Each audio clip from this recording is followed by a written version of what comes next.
For more on the state of the nation's power, we're joined now by the Minister for the Environment and Energy, Josh Frydenberg. Minister, thanks so much for joining us. Good evening to you, Matt. Firstly, can you give us an update on the effort to reconnect those homes in South Australia?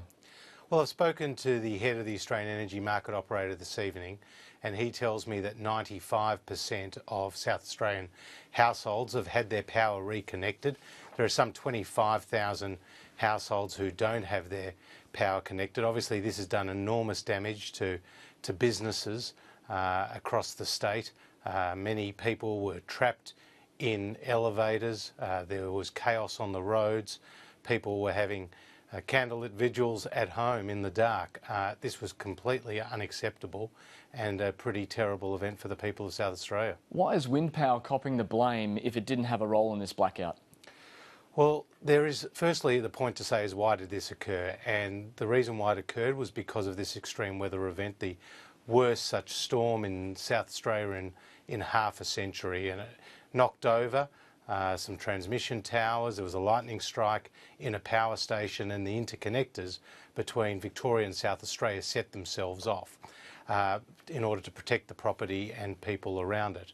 But there is a broader debate about the reliability of South Australia's electricity system, because they've had blackouts, they've had brownouts, they've had price rises, and there are serious questions to be asked. Now, There's a lot of different reasons behind all of what you were just saying there, but just before we move on to that, because the blame game sort of hasn't moved on, you've got Barnaby Joyce, one of your own coalition colleagues, the Deputy Prime Minister, saying it was obviously the wind power wasn't working too well last night because they had a blackout. So is there a difference of opinion in the government about this? Not at all, and there are real questions about the impact on the reliability of the system of such a high uptake of renewable energy. In fact, Matt, the Australian Energy Market Operator has looked at the situation where South Australia would become islanded from the rest of the grid, for example, if the interconnectors went down, and it found that there would be a higher likelihood of blackouts as a result of the intermittent supply of wind and solar power, because when the wind's not blowing and the sun's not shining, power's not being generated. And there's also a real issue that's created about the frequency and the voltage that is supplied into the electricity market as a result of intermittent power, which is not as stable as coal or hydro or gas can be. But at 40%, there has been no stability issues with South Australia, because we have just discussed the fact that the blackout yesterday wasn't a stability issue, it was just the transmission towers getting knocked over. Well, they are two different issues. What happened So if there's last no night, issue at 40%, why are you so objecting to other states wanting to raise their renewable energy targets from as low as 4 and 5%? No, but Matt, what we're saying is there are issues with high uptakes of renewables in terms of the reliability of the system, and that's been pointed out by us and by the independent market operators in the past. It's the level of frequency and the voltage into the system.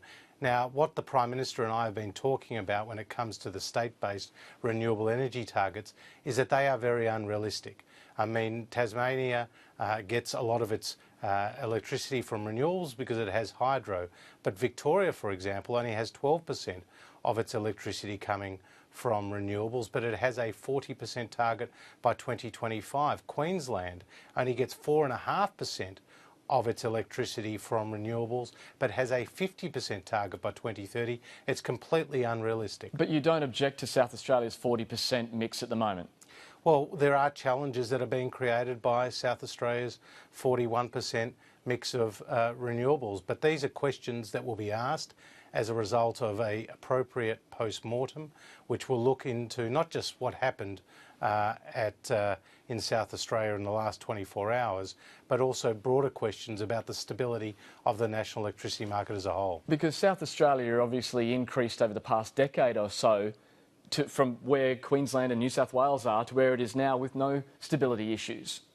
Well, there have been challenges in South Australia. If you may remember back to July of this year, we saw a dramatic spike in the wholesale spot price for electricity. But wasn't that because of a doubling of gas prices? That was a combination of gas prices... And the failure of the interconnector. Of the interconnector and increased demand.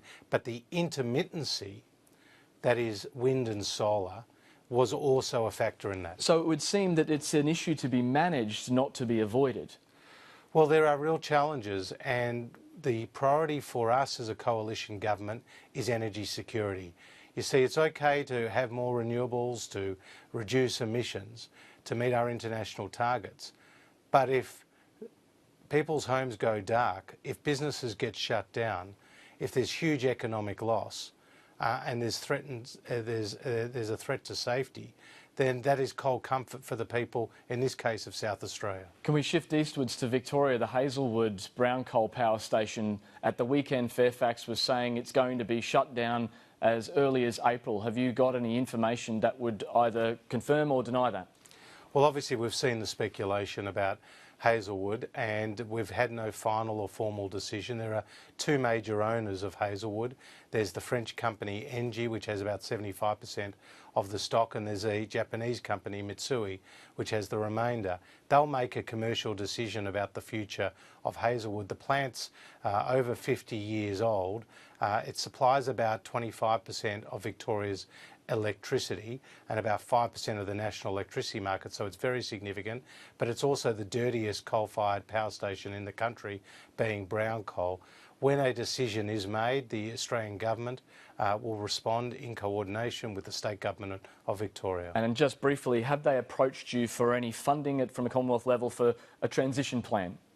Well, look, I'm not going to go into the details of that, other than to say whatever decision is taken about the future of Hazelwood, our priority is obviously for the jobs of the local people, because there are around 500 direct employees and more than 300 people who are indirectly employed, but also about the stability of the energy supply system, as well as the price impacts that would come into play as a result of any changes to the operations at Hazelwood. Okay, Minister, I'm going to have to leave it there, but thank you for your time. Nice to be with you, Matt. Thank you.